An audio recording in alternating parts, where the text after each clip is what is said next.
नमस्कार, आप देख रहे हैं डॉक्टर साहिब, आपके साथ मैं हूं मुस्कान। दर्शकों, आज के इस एपिसोड में हम बात करेंगे और ये जानेंगे कि जैसा कि हम जानते हैं कि ठंड ने भी दस्तक दे दी है, तो ठंड में ऐसे जोड़ों से जुड़ी कौन कौन सी दिक्कतें आती हैं, क्या कुछ होता है और साथ ही साथ इसका क्या कुछ उपाय या फिर इलाज है, इसी पे आज तमाम जानकारी लेंगे। और इसी पे खास बातचीत करने के लिए आज हमारे साथ मौजूद है डॉक्टर सौरभ चौधरी। आपको बता दें कि बिहार के जाने माने ऑर्थोपेडिक सर्जन हैं। सर नमस्कार, बहुत बहुत स्वागत है आपका। सर आपसे जानना चाहेंगे कि जैसे कि मैं आपसे जानूँगा, अक्सर ऐसा होता है कि बहुत से ऐसे दर्द हैं जो ठंड में उभर के आने लगते हैं। मैं आपसे जानना चाहूँगी कि ठंड में ऐसा जोड़ों से जुड़ा या फिर हड्डी से जुड़ा ऐसा कौन कौन सा दर्द या फिर कोई भी चीज़ क्या है, आप इसके बारे में थोड़ा विस्तार से बताएं।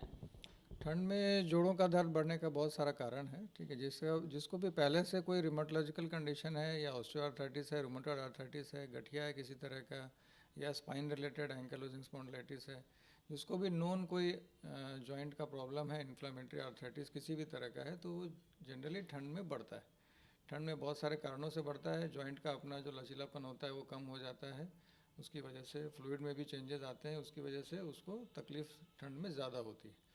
इसके अलावा ऑस्टियोपोरोसिस जिन लोगों को भी है या विटामिन डी का जिनको डेफिशिएंसी है उनको भी तकलीफ विंटर में ज़्यादा होता है।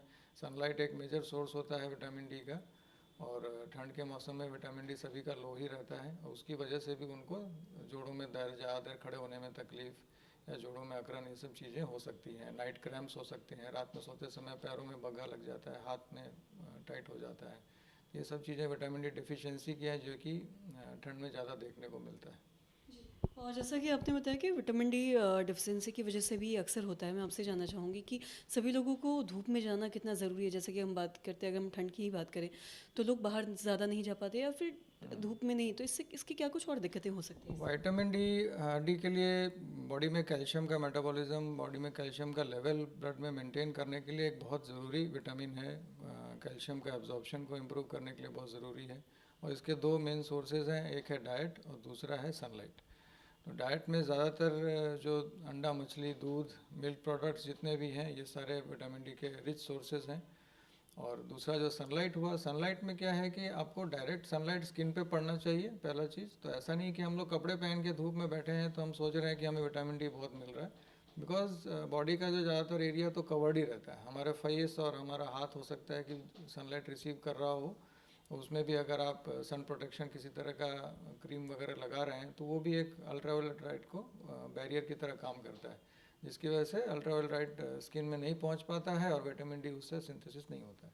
और तीसरा इंपॉर्टेंट फैक्टर ये है कि इंडिया में हमारा जो स्किन टाइप है मोस्टली सन एक्सपोजर के बाद तुरंत डार्क हो जाता है, और अगेन वो भी एक अल्ट्रावायलेट लाइट के लिए बैरियर का काम करता है। इसलिए सनलाइट अगर मतलब यूरोपियन कंट्रीज़ या फेयर रेसेस के लिए तो माना जाता है कि विटामिन डी के लिए अच्छा है, बट जनरली जो डार्कर रेसेस हैं, स्पेशली ट्रॉपिकल कंट्रीज़ या हमारे यहाँ, विटामिन डी डिफिशिएंसी बहुत कम है। जो लोग धूप में दिन भर गुजारते हैं उनको विटामिन डी डिफिशिएंसी ही देखा जाता है।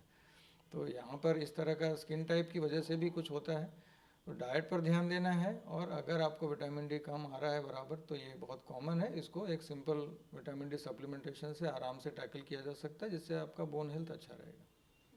सर बहुत बहुत शुक्रिया तमाम जानकारी देने के लिए। तो आशा करते हैं दर्शकों कि आप भी समझ पाए होंगे कि बदलते मौसम के साथ हड्डियों से जुड़ी ऐसी कौन कौन सी समस्या होती है, और साथ ही साथ जैसा कि डॉक्टर साहब ने बताया कि धूप में जाना बहुत ज़रूरी है विटामिन डी के लिए, और साथ ही हड्डियों के लिए जैसा कि डॉक्टर साहब ने बताया कि विटामिन डी बहुत ज़रूरी है और धूप में जाना भी ठीक उतना ही ज़रूरी है। तो आशा करते हैं दर्शकों की जो तमाम जानकारी है आपके लिए लाभदायक रही हो। तो आज की इस वीडियो में इतना ही। अगर आपने अब तक हमारे चैनल को सब्सक्राइब नहीं किया तो तुरंत कर ले, साथ ही हमारे फेसबुक पेज को लाइक करें। वीडियो देखने के लिए आपका धन्यवाद।